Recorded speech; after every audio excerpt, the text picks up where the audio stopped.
UFO lovers of the interwebs. I'm Alexa, the resident ooky spooky girly. And what's up, guys? I'm Aidan, your local phobia fanatic. Phobias, eh? Alrighty, I've spoken plenty on here about my fears, but what are you most afraid of? Me, just about everything. Spiders, aliens, Elmo, you name it. Okay.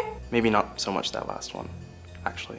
Well, you know what, as somebody who's done mascot work, a fear of Elmo is valid. I'm sure the folks watching can agree with me, but feel free to leave your judgment in the comments. Aliens, though, that's gonna be dicey today, because you do realize what we're about to discuss, right? Oh, I am well aware. And very scared. But the show must go on, and they say it's healthy to face your fears, right? Well, folks, let's face our fears together and check out the top 5 unsettling UFOs hiding in plain sight. Alrighty, in 5th place we have an unknown landmark. Ross Coulthart, the author of In Plain Sight, an investigation into UFOs and impossible science, recently pondered in an interview about what if a UFO is so big it can't be moved. Well, the host wanted to know just how big is. Ross replied that it would be so big they built a building over it in a country outside of the United States of America since it was unable of being moved. Now, before someone out there gets snarky with me about an unknown maybe, Ross claims to know exactly where it is, and that it's absolutely gobsmacking that it's been kept a secret. Imagine having an object that's so big it's just not conceivable to move it. He's one of the few people who has had the opportunity to interview government whistleblower David Grush, a veteran of the National Geospatial Intelligence Agency and the National Reconnaissance Office, who I'll talk about more later.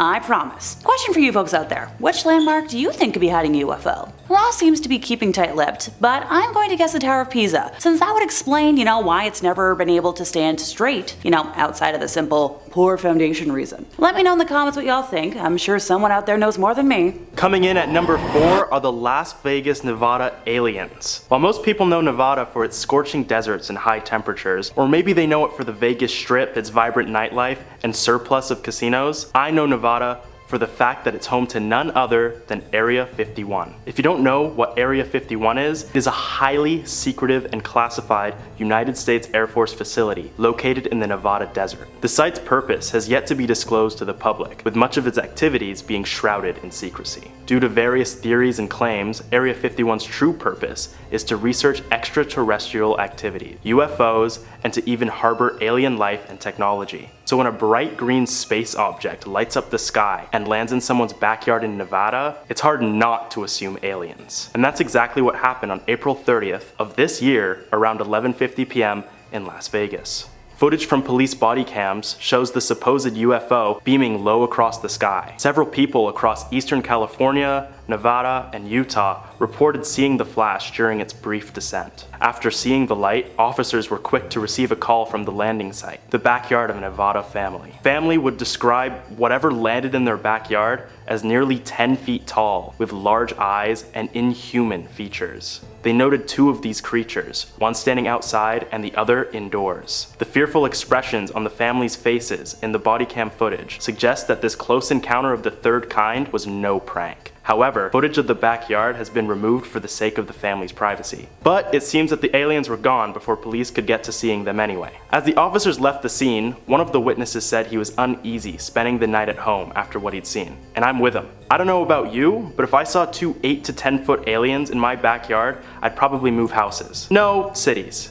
Actually, scratch that, I'd be in a different continent after encounter with a pair of extraterrestrial visitors. What would you guys do if you saw an alien on your lawn? Run for the hills? Leave out food? Make friends? Let us know in the comments below. In 3rd place, we have claims from a government whistleblower. See, I told y'all I'd talk more about David. Alrighty, before I get into it, I'd like to elaborate on just how credible this witness is. So this whistleblower, David Charles Grush, is a veteran of the NGA that I mentioned earlier, and the NRO, where he served as a representative to the Unidentified Aerial Phenomena Task Force from 2019 to 2021. From late 2021 to July of 2022, he was the NGA co-lead for UAP analysis and its representative to the task force led by the Department of the Navy, under the Office of the Undersecretary of Defense for Intelligence and Security. At the NGO, David served as a Senior Intelligence Capabilities Integration Officer, cleared at the top secret compartment information level. From 2016 to 2021, he served with the NRO as Senior Intelligence Officer and led the production of the NRO Director's Daily Briefing. So he was a GS-15 civilian, the military equivalent of a colonel, and has numerous awards and decorations for his participation in covert and clandestine operations to advance American security.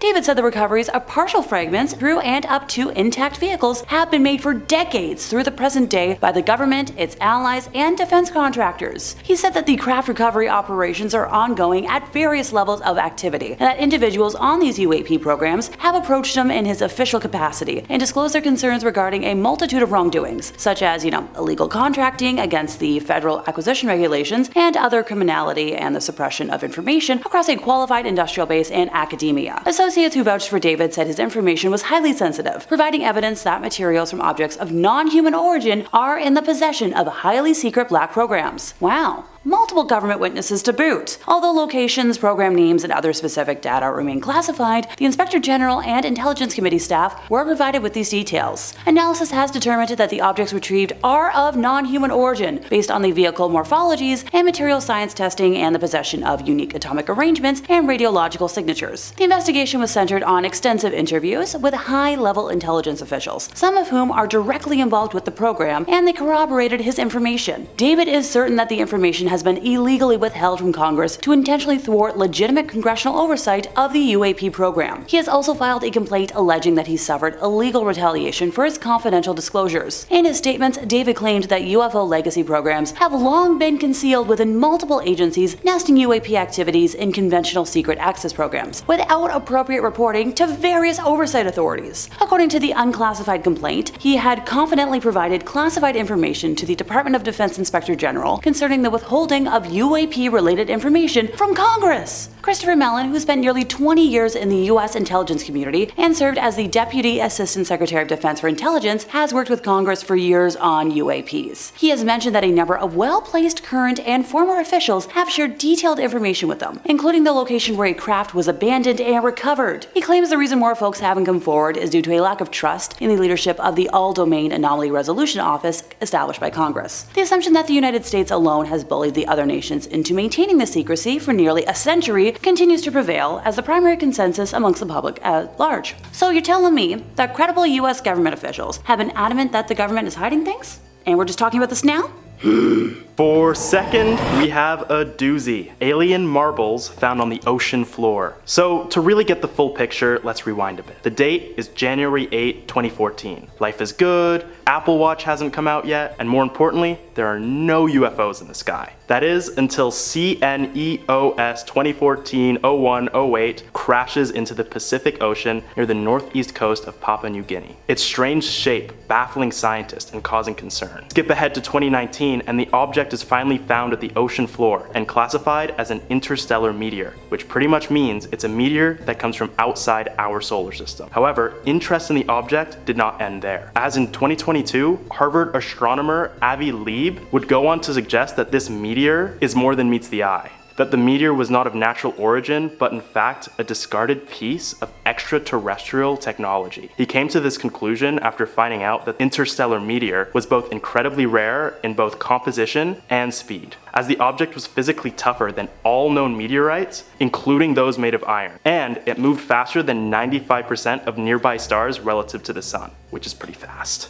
Lieb's claims have sparked significant debate within the scientific community, with some agreeing with the Harvard professor and others choosing to doubt him. But this all changed last June, when a crew aboard a boat called the Silver Star embarked on an expedition to Papua New Guinea in hopes of recovering fragments from the mysterious object. It took them 2 weeks, but the team were able to cover over 100 miles of ocean bed before finally recovering 50 tiny spheres composed of a metallic substance that is unmatched to any existing alloys in our entire solar system. How tiny are these spheres, you ask? Well, they're so small that they require a microscope to see, and at the moment require more testing to determine whether or not these spheres are of natural or artificial origin. Depending on the results of this testing, humanity could be making its first confirmed alien contact ever. With these spheres found nearly a decade after the UFO's landing, it begs the question of what other alien fragments could be laying hidden across the globe. If any of you guys happen to have a bag of microscopic marbles, might be worth checking to see what they really are. And in first place, we have the Bermuda Triangle. So explorer Daryl Miklos has been using secret maps created by famed NASA explorer Daryl Miklos has been using secret maps created by famed NASA astronaut Gordon Cooper to find shipwrecks in the Caribbean. Using these maps that were put together in the 1960s and that have been used to identify more than 100 magnetic anomalies in the Caribbean, Daryl dived at an undisclosed location near the Bahamas to investigate what he thought could be an ancient shipwreck. The huge unidentified submerged object, USO for short, because y'all know I like my short forms, has 15 300 feet long obtrusions jutting from its side. In an interview, he described what he found and explained that he and his team want to bring the alien spaceship to the surface. He recalled that he and his team were capturing a moment of the Bahamas on, an English shipwreck trail, and he was sitting in a two-man submersible. He was trying to identify the shipwreck material based on one of the anomaly readings on the charts when he noticed something that stuck out and shocked the heck out of him. He described it as a formation unlike anything he'd ever seen related to shipwreck material, because this was just too big for that. It was also something that was just overall completely different from anything he'd ever seen that was made by nature. Struggling to describe it, he said that it was almost like there were 5 arms coming out of a steep wall cliff, and each one is the size of a firearm on a battleship. They're enormous, and there's, like I said, 15 in total. Apparently there were identical formations in 3 different areas that didn't look to be made in nature, but also didn't look man-made. Certainly nothing he'd ever seen based on his experience. Now, Daryl has many years of experience, having identified multiple different types of shipwreck material, and he's adamant that this spawning differs from the rest. The deepest part of the site is 300 feet below the surface. Divers had to use special breathing stuff and a state-of-the-art submarine just to access it. The explorer also found other bizarre and unexplained formations around the main object, all of which are covered in thick coral, which he believes are hundreds if not thousands of years old. Blown away by the discovery, when back on board his actual ship, he decided to, dig further into Cooper's files to find clues. Significantly, the astronaut had written unidentified object on the chart of the area, rather than mentioning any historical shipwreck. Gordon Cooper not only believed in aliens, but also believed that we had visitors from other planets that landed in that particular area of the world. Daryl claimed Cooper gave him the maps, which included,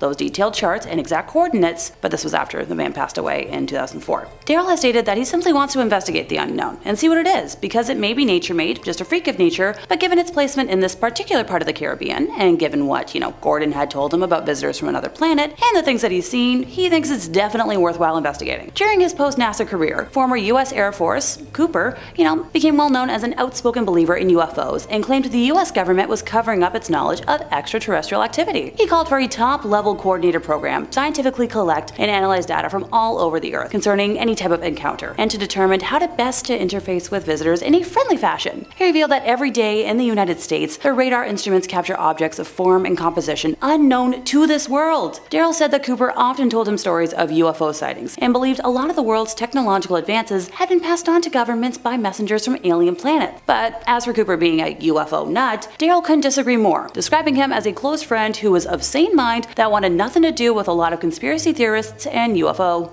nut jobs. His words, not mine. A direct quote from Daryl explained that Cooper was an honest, straightforward individual who only wanted to investigate and explore the possibilities of the unknown, even if it meant risking his professional career. He truly believed in what he saw, and he tried to tell it in such a way to make people believe it. And he knew, because of his background in NASA as a rocket scientist, that he was more credible than most. He waited until later in life to reveal what he knew out of fear of being killed by the government, which is pretty dang valid if you ask me. And since you're watching, I'm assuming you are. And well, that brings us to the end of our time, and I'm debating investing in a metal detector to wander around with. Want to join me? As long as I get to make the beeping noises. Beep, beep, beep, beep, beep, beep, beep, beep, beep. I'm a natural. Oh, you're a natural something, all right. I hope you all enjoyed today, and if you did, could you help us out by leaving this chaos a like? Maybe subscribe if you aren't already. And why not just hit the bell for more from the two of us here at Top 5 Scary Videos, and we'll see you next time, you lovely spooky people.